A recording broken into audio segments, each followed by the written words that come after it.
Oke. Oke. Assalamualaikum warahmatullahi wabarakatuh. Selamat sore, Bapak Ibu sekalian semuanya. Sore. Oke, selamat datang di In-House Learning Kurikulum SMK Pusat Keunggulan. Oke, gimana kabarnya Bapak Ibu? Sehat-sehat semua? Alhamdulillah sehat Ibu.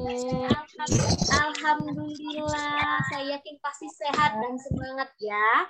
Oke, ini kita masuki ke materi selanjutnya yang dibawakan oleh Ibu Sinta. Nah, sebelum kita masuk ke dalam materi, maaf hari ini Bu Irma ya, ini salah. Jadi hari ini Bu Irma, mohon maaf Ibu.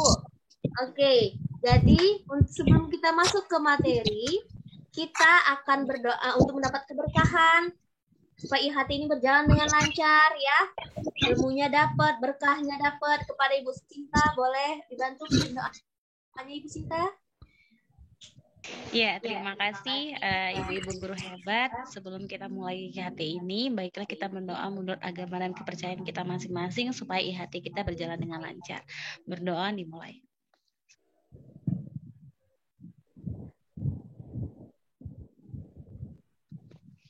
Oke, doa selesai.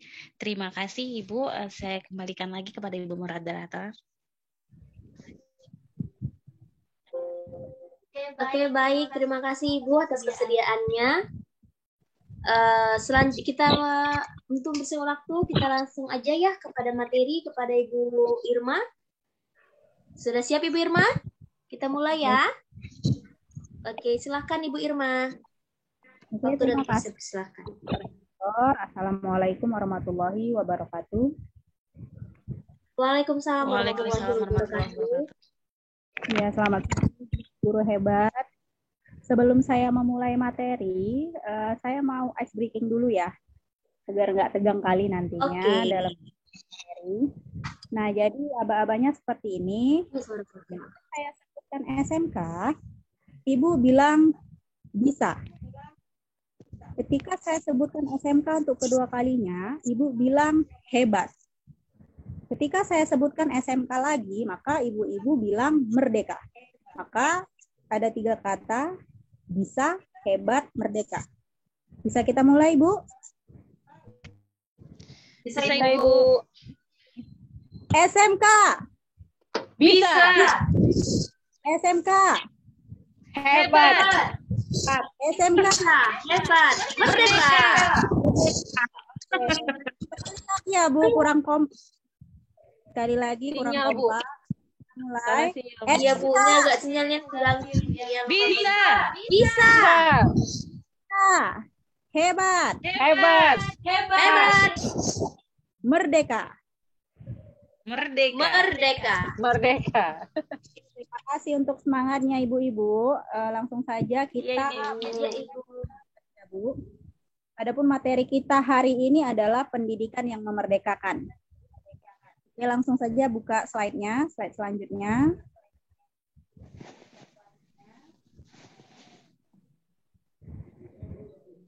Slide selanjutnya Ibu. Oke, terima kasih. Sebentar ya Bu. Oke, sebelum kita lanjut ke materi pendidikan yang memerdekakan, kita bahas dulu nih program menteri kita, Merdeka Belajar. Kita seringkali mendengarkan kata Merdeka Belajar, ya kan? Apalagi ini santer sekali kita dengar di awal tahun 2021, mungkin 2020 juga sudah digembar-gemborkan. Begitu. Nah, jadi ada gebrakan dari Menteri Pendidikan kita yang biasanya disebut Mas Menteri ya. Dia bilang itu disebut dengan gebrakan Mas Menteri ada 4. Yang pertama itu adalah USBN, Ujian Sekolah Berstandar Nasional. Nah, apa yang menjadi gebrakannya? USBN ini terakhir kali dilaksanakan tahun 2020 ya Bu. 2021 itu kita sudah tidak memakai itu lagi dan diganti menjadi asesmen. Seperti itu, menjadi asesmen. Jadi sekolah yang berhak, sekolah mempunyai kapasitas untuk menentukan kelulusan siswa. Nah, selanjutnya yang kedua adalah perubahan UN, ujian nasional. Nah, UN dianggap sebagai dianggap sebagai suatu beban untuk orang tua, siswa, guru, sekolah ketika dilaksanakan. Karena UN itu sendiri kan yang menentukan kelulusannya adalah pemerintah pusat, seperti itu. Sementara UN ini terakhir kali kita melaksanakan UN juga tahun 2020, ya kan? Dan 2021 kita sudah tidak memakai UN tapi menerapkan sistem AKM. Gitu, asesmen kompetensi minimum. Nah, selanjutnya yang ketiga adalah penyusunan rencana pelaksanaan pembelajaran RPP. Nah, ibu-ibu sekalian pasti sudah pernah menyusun RPP yang tebalnya itu luar biasa, ya kan? Banyak sekali muatannya. Sementara zamannya Pak Menteri ini, ya kan, RPP itu sudah disingkat menjadi 1 lembar saja. Seperti itu. Apalagi kita barusan juga menggunakan RPP kurikulum darurat bahasanya ya, sejak pandemi ini. Nah, itu juga 1 lembar. Nah, selanjutnya yang keempat, penerimaan peserta didik baru, PPDB. Nah, kalau dulu sebelum Mas Menteri ini membuat gebrakan, dulu sistem PPDB itu dia penerimaan siswanya berdasarkan nilai. Jadi misal sekolah favorit, misal SMA Negeri 1, sebut saja SMA Negeri 1 gitu ya. Sekolah favorit. Pasti yang diterima di situ siswa-siswa tamatan SMP yang memang berprestasi, yang punya nilai tinggi. Nah, kalau sekarang enggak, kita menerapkan sistem zonasi. Seperti itu, sistem zonasi. Jadi siapa saja berhak masuk ke sekolah tersebut. Sistem zonasi itu maksudnya misal sekolah tersebut terletak di Kecamatan Medan Amplas, maka kebanyakan siswa di sekolah tersebut ya siswa-siswa berasal dari Kecamatan Medan Amplas itu. Seperti itu. Oke, lanjut, Bu.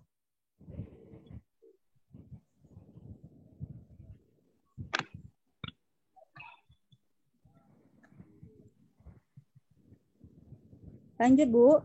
Slide-nya.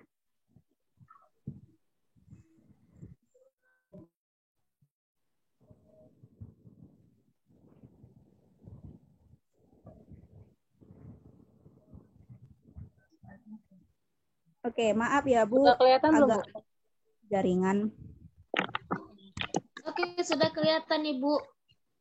Oke, kita lanjut. Nah, muncul pertanyaan di sini karena tadi kita materinya pembahasannya pendidikan yang memerdekakan. Saya mau nanya dulu nih. Menurut ibu-ibu, ketika mendengarkan kata pendidikan yang memerdekakan, apa yang terpikir oleh ibu-ibu sekalian? Saya, Bu. Ya, silakan Ibu. Ya, menurut saya, Bu, pendidikan, kalau kita dengar kata memerdekakan atau merdeka, udah pasti itu maksudnya adalah hak pendidikan yang sudah tidak diperintah-perintah lagi dengan bebas, tetapi terbatas mengikuti aturan bagi kita dapatkan pendidikan sebagai hak kita. Terima kasih, Bu. Terima kasih ya. Terima kasih Bu Sinta. Ada yang lain, Ibu, pendapatnya?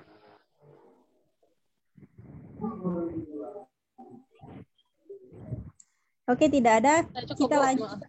Ya.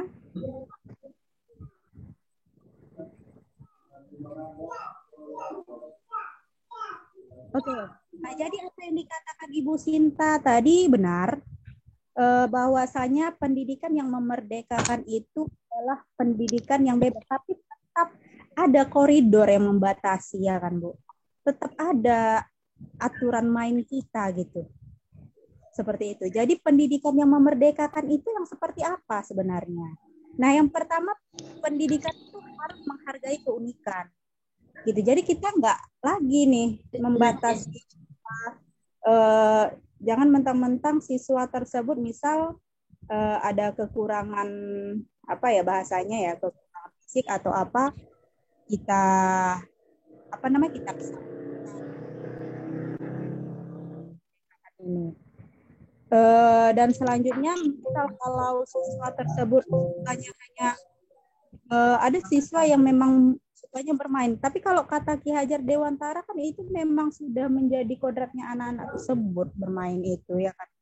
Jadi kita nggak bisa, kamu main-main aja, itu nggak bisa seperti itu gitu. Siswa tersebut pasti mempunyai keunikan masing-masing yang itu bisa dijadikan suatu potensi kelebihan siswa tersebut. Nah selanjutnya yang kedua menghargai keragaman yang ada. Nah kita juga harus terbuka dengan keragaman-keragaman yang ada. Nanti ada siswa kita yang macam-macam ya, dari segi ekonomi, dari segi agama, dari segi rupa, seperti itu. Dan selanjutnya yang ketiga, biarkanlah anak-anak berkembang sesuai dengan kemampuan atau keterampilannya masing-masing, sesuai kodratnya. Nah, siswa kita ini macam-macam nih bakatnya. Ada yang memang dia senang melukis, ada yang senang matematika, seperti itu. Kelebihan dan bakatnya yang bisa saja nanti itu yang menghantarkan anak tersebut kepada kesuksesannya. Nah, yang terakhir adalah pendidikan dan pendidik memandang anak dengan rasa hormat gitu. Jadi memang kita harus bahasanya bukan menghambakan. Kalau menghambakan anak ini menurut saya berlebihan, tapi memang Ki Hajar Dewantara juga mempunyai semboyan itu, mempunyai istilah itu. Kita harus menghambakan anak. Oke lah kita ambil saja semboyannya ya kan.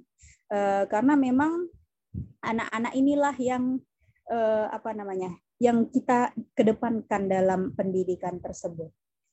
Nah, oke, slide selanjutnya, Bu.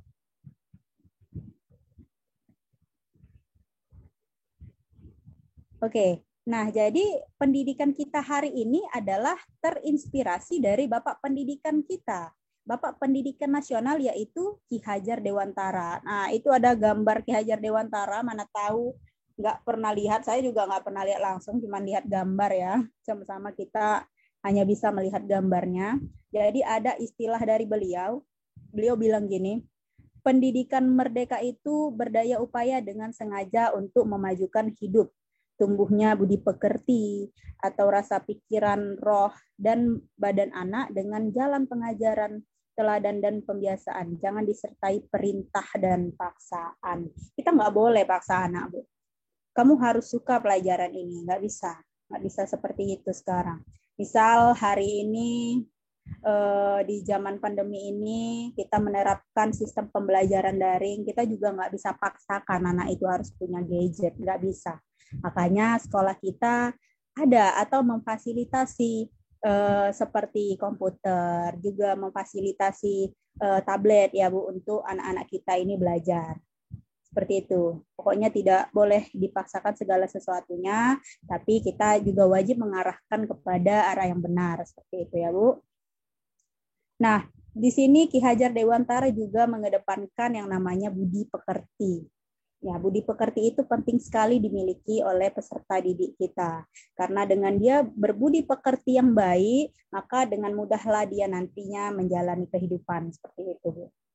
Oke, slide selanjutnya, Bu.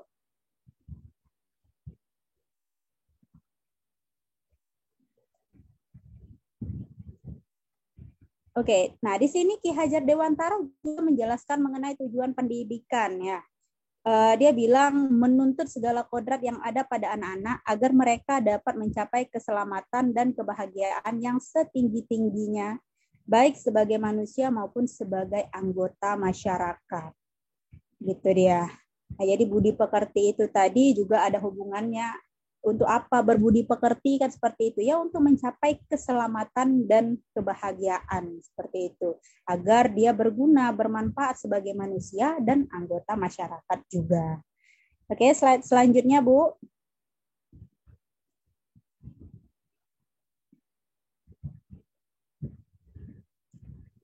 Slide selanjutnya Bu. Oke. Bagaimana dengan filosofi Ki Hajar Dewantara? Pernah mendengar filosofi Ki Hajar Dewantara ya, Bu? Pernah, Ibu. Bagaimana filosofi Ki Hajar Dewantara? Iya, ada yang tahu filosofi Ki Hajar Dewantara? Apa? Tudwuri Handayani? Tudwuri Handayani.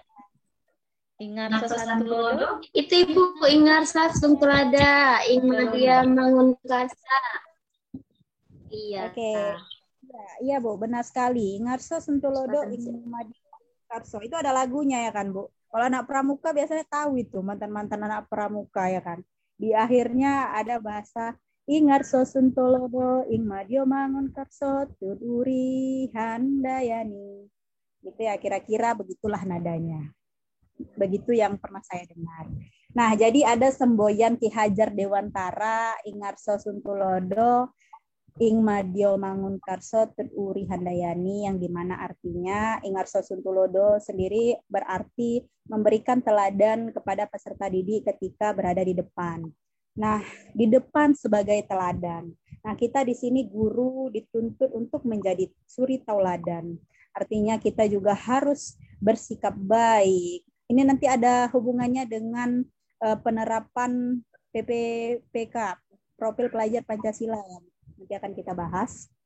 Oke, yang selanjutnya Ingmadia Mangunkarso membangun semangat kepada peserta didik ketika berada di tengah, menyemangati, memotivasi. Tuduri Handayani mengarahkan peserta didik agar tidak salah bertindak ketika berada di belakang. Nah, di belakang kita mengarahkan peserta didik. Oke, slide selanjutnya.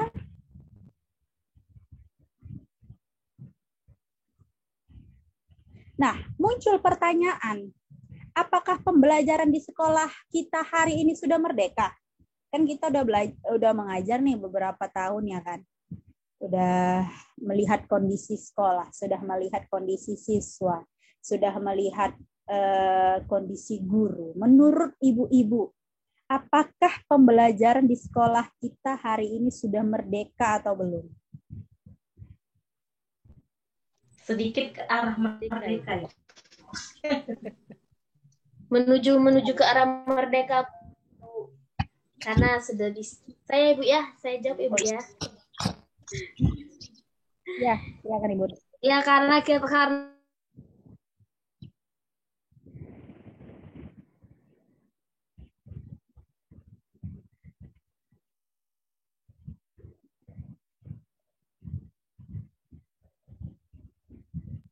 tidak terdengar suara Ibu Rizky. Bisa diulangi Ibu Rizky?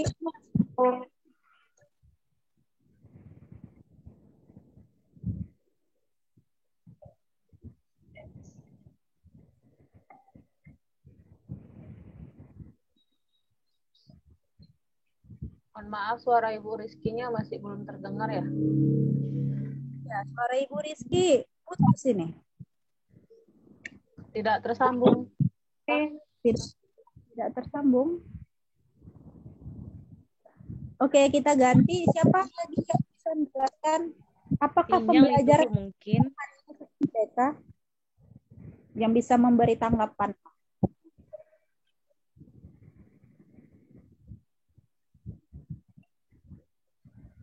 Saya lanjut aja ya, Bu. Ya, kita lanjut. Iya, mungkin saya lanjutin jawabannya, Bu ya. Mungkin tadi maksud Ibu Rizky sudah merdeka, sudah boleh siswanya berkreasi menggunakan pendapat, apalagi kita sebagai guru sudah pernah mengatakan atau kita membuat soal menurut pendapat Anda mereka sudah bebas berpendapat berdasarkan menjawab pertanyaan berdasarkan pikiran masing-masing. Seperti itu. Terima kasih, Ibu. Ya, terima kasih Bu Sinta atas jawabannya. Apakah pembelajaran di sekolah kita sudah merdeka? Ya, kita semua punya pendapat masing-masing. Ketika kita bilang merdeka, kita punya alasannya. Ketika kita bilang setengah merdeka, kita juga punya alasannya. Ya kan? Mudah-mudahan sekolah kita atau pembelajaran di sekolah kita tercinta merdekanya full. Seperti itu ya. Kita lanjut Bu Arda.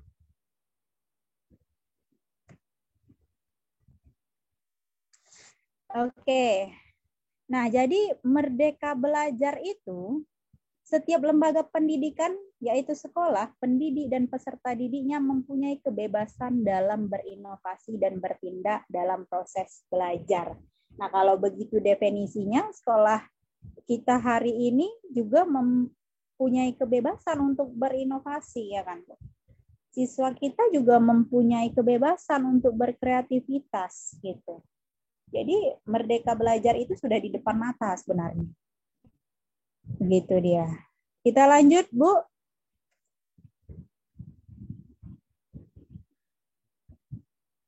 Oke, kita sama-sama tahu yang menjadi slogan Indonesia hari ini adalah, kalau dulu ada kabinet gotong royong atau apa, sekarang Indonesia maju, ya kan? Indonesia maju. Nah, untuk itu kita menerapkan Merdeka Belajar yang nantinya akan mengupayakan atau menerapkan profil pelajar Pancasila. Nah, profil pelajar Pancasila ini sendiri mempunyai 6 dimensi. Nah, 6 dimensinya yang pertama adalah beriman, bertakwa kepada Tuhan Yang Maha Esa atau berakhlak mulia. Nah, jadi di sini siswa sebenarnya bukan siswa aja sih ya. Kita juga sebagai guru, karena kita menerapkan semboyan Ingarso Suntulodo Ing Madio Mangunkarso, kita juga harus berperilaku ke 6 dimensi ini gitu. Karena kita menjadi teladan. Nah, apa yang harus diterapkan? Apa yang harus dimiliki profil pelajar Pancasila ini? Yang pertama adalah beriman, bertakwa kepada Tuhan Yang Maha Esa atau berakhlak mulia. Nah, jelas di sini kita semua punya agama, ya kan? Nah, tapi bukan hanya sekedar beragama. Kita juga harus melaksanakan yang namanya kewajiban-kewajiban dalam beragama itu. Apakah sekolah kita sudah menerapkan? Misal, ada pelaksanaan sholat duha, ada pelaksanaan sholat zuhur berjamaah ketika di sekolah, seperti itu. Nah, itu harus diterapkan. Berbudi pekerti itu tadi. Nah, itu harus dimiliki pelajar, harus dimiliki siswa. Nah, dan yang kedua adalah mandiri. Nah, mandiri di sini yang dimaksud adalah siswa kita ini bisa dia melakukan segala sesuatu itu tanpa harus disuruh gitu. Enggak seperti itu lagi. Dia mempunyai inisiatif tersendiri, ya kan, mandiri dia. Atau bisa saja karena dia mempunyai, ini kan ada hubungannya nih, karena dia mempunyai kreativitas, dia jadi bisa mandiri. Misal dia, apalagi hari ini ya, orang-orang tuh pada kreatif semua. Misal dia buat buket bunga, yang itu nanti akan bisa menghasilkan uang, bisa terbayar ongkosnya dan lain sebagainya. Dan selanjutnya kreatif, itu tadi saya bilang ada hubungannya, ya kan? Kreatif itu dia selalu mempunyai ide-ide sendiri, apalagi ketika dia bisa menciptakan suatu produk, ya kan? Yang bisa, apalagi nih kita SMK nih ya. SMK ini wajib banget nih tamatannya atau ketika bersekolah dia bisa menghasilkan suatu produk. Misal pemasaran. Oh iya, pemasaran, dia bisa buat sabun cuci piring sendiri, segala macam. Itu kan dituntut untuk kita yang SMK ini. Berbeda halnya dengan sekolah jurusan yang lain gitu, misal SMA, MA, itu tidak terlalu dituntut untuk menciptakan suatu produk. Begitu. Nah, selanjutnya berkebinekaan global. Nah, di sini karena kita Indonesia ya. Indonesia ini kalau udah dengar kata Indonesia, pasti orang yang terlintas di pikirannya, oh iya, keragamannya, budayanya, seperti itu. Bayangkan saja kita 500 lebih bahasa kita. Ya kan? Luar biasa kayanya Indonesia ini, bahasa kaya, suku kaya, sumber daya alam pun kaya. Jadi berkebinekaan global ini, siswa-siswa kita ini bisa dia menerapkan yang namanya bahasanya bisa, yang pertama ada solidaritas, yang kedua tenggang rasa, seperti itu. Dia mempunyai jiwa-jiwa seperti itu. Dan selanjutnya bernalar kritis. Kritis, nggak asal terima segala sesuatunya. Kritis, dia bisa menyikapi segala sesuatunya dengan bijak. Nah, itu yang dimaksud dengan bernalar kritis. Mungkin nanti akan ada pemaparan yang lebih detail lagi tentang profil pelajar Pancasila. Sebenarnya profil pelajar Pancasila ini juga materi tersendiri, jadi saya hanya sekilas info saja seperti itu ya. Nah, dan selanjutnya bergotong royong. Apakah sekolah kita sudah menerapkan sistem gotong royong ini? Jadi dulu sebelum pandemi ini ya kan, itu banyak tuh sekolah yang menerapkan gotong royong ini sebenarnya. Nah, dari mana bisa dilihat? Misal ada program Jumat Bersih, ya kan? Nah, Jumat Bersih itu siswa bersama-sama membersihkan lingkungan sekolah seperti itu. Jadi sebenarnya sudah banyak sekolah yang menerapkan sistem gotong royong. Nah, mudah-mudahan nanti insya Allah ke depannya ke 6 dimensi ini bisa diterapkan dan jadilah tujuan kita ini untuk menjadikan siswa ini yang mempunyai profil pelajar Pancasila itu tadi.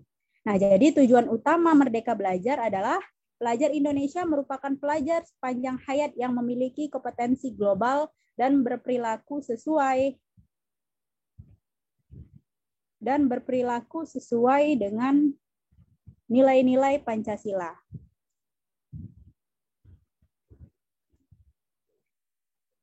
Oke, bisa didengar ya, Bu? Bisa, Ibu. Lanjut. Di tempat saya sinyal. Nah, itulah tujuan. Jadi Ki Hajar Dewantara, Ibu, sinyalnya kurang mendukung hari ini. Jadi belajar itu kita semua, bukan pelajar aja ya, guru, siswa, semuanya wajiblah kita menuntut panjang hayat. Kalau di dalam istilah hadis ya kan, sebenarnya semua agama juga untuk belajar sepanjang hayat. Dikatakan saya Islam, saya belajar itu dari dalam kandungan sebenarnya. Jadi dari dalam kandungan sampai dengan sepanjang hayat gitu ya.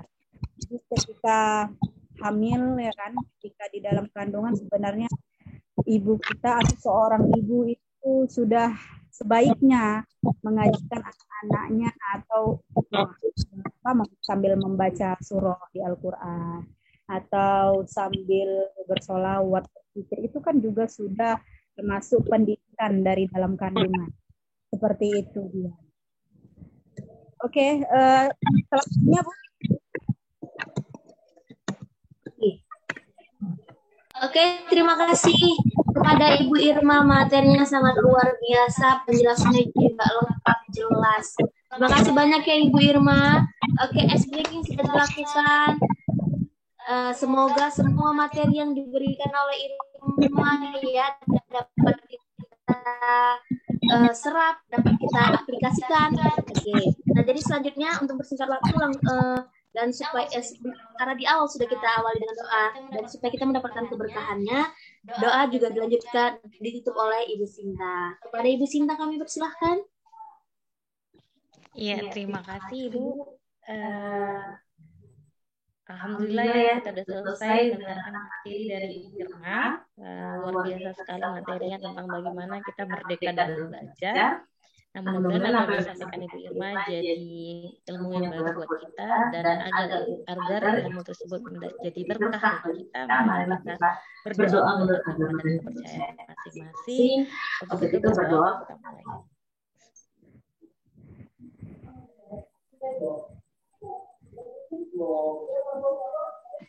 Ya, berdoa selesai. Terima kasih Bu. Kepada Ibu moderator. Oke, untuk hari ini terima kasih kepada Ibu Irma, Ibu Sinta, dan ibu-ibu semua yang sudah hadir dan sudah melaksanakan tugasnya, sudah join. Semoga ilmu yang diberikan tadi juga dapat kita aplikasikan dan dapat keberkahannya. Oke, sampai sini dulu Ibu. Kita lanjutkan ke materi-materi selanjutnya. Sampai jumpa Ibu. Assalamualaikum. Selamat sore semuanya. Selamat sore Ibu.